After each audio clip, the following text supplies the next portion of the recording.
Chers amis, nous avons vu hier la première apparition de l'ange de la paix au printemps 1916, au cours de laquelle il a révélé cette prière: Mon Dieu, je crois, j'adore, j'espère et je vous aime.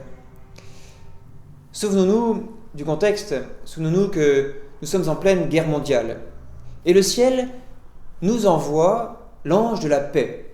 Ainsi, le message de cet ange doit avoir une importance toute particulière à cette époque. Mais encore aujourd'hui, où notre monde ne manque pas malheureusement de conflits violents.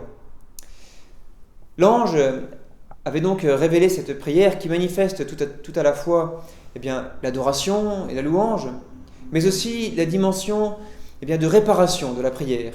Je vous demande pardon pour tous ceux qui ne croient pas, qui n'adorent pas, qui n'espèrent pas et qui ne vous aiment pas. À l'été 1916 maintenant, l'ange se manifeste une nouvelle fois. Et voici l'échange entre l'ange et Lucie. Je précise que dans ces apparitions, François voyait, mais sans entendre. Jacinthe, elle, voyait et entendait, et que seule Lucie voyait, entendait et pouvait converser avec l'ange et plus tard la Vierge Marie. Voici donc cet échange. « Que faites-vous » demande l'ange. « Priez, priez beaucoup. Les très saints cœurs de Jésus et de Marie ont sur vous des desseins de miséricorde. Offrez constamment au Très-Haut des prières et des sacrifices. Comment devons-nous nous sacrifier demande Lucie. De tout ce que vous pourrez. Offrez à Dieu un sacrifice en réparation pour les péchés qui l'offensent et en supplication pour la conversion des pécheurs. Vous attirerez ainsi la paix sur votre patrie. Je suis son ange gardien, l'ange du Portugal. Surtout acceptez et supportez avec soumission la souffrance que le Seigneur vous enverra. Chers amis, à travers cet échange, nous pouvons relever quelques éléments. D'abord, la mission particulière qui est destinée aux enfants. Ils sont choisis par le ciel.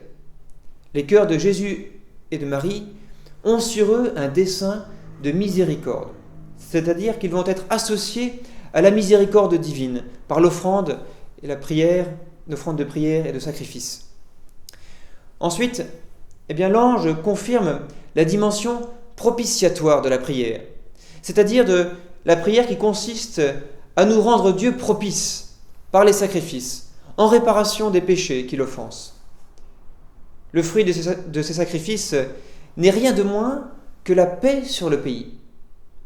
Et si cette prière propitiatoire pouvait offrir la paix sur le Portugal, et cela s'est avéré vrai, pourquoi ne le serait-elle pas aujourd'hui ?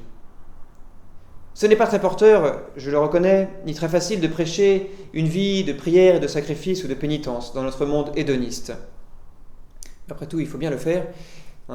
Et notre Maître, le Christ, a connu aussi parfois la défection de ses disciples, lorsqu'après le discours sur le pain de vie, ses disciples ont dit cette parole. Elle est dure, cette parole. Qui peut l'entendre ? Qui peut entendre que si on ne mange pas et si on ne boit pas le corps et le sang de Jésus, on n'aura pas la vie éternelle ?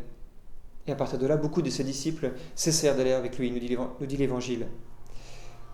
Alors oui, il nous faut prêcher aussi cette vie de prière et de sacrifice. Enfin, nous apprenons par ce message de l'ange sa fonction toute particulière. Il est l'ange gardien du Portugal. Ainsi, chaque être humain est doté par Dieu d'un ange gardien. C'est la foi de l'Église qui s'appuie sur une parole du Christ dans l'Évangile. Mais plus encore, chaque pays est également protégé par Dieu. C'est donc que Dieu bénit et protège chaque être humain individuellement, mais également dans son appartenance à une nation, à une patrie, dit l'ange.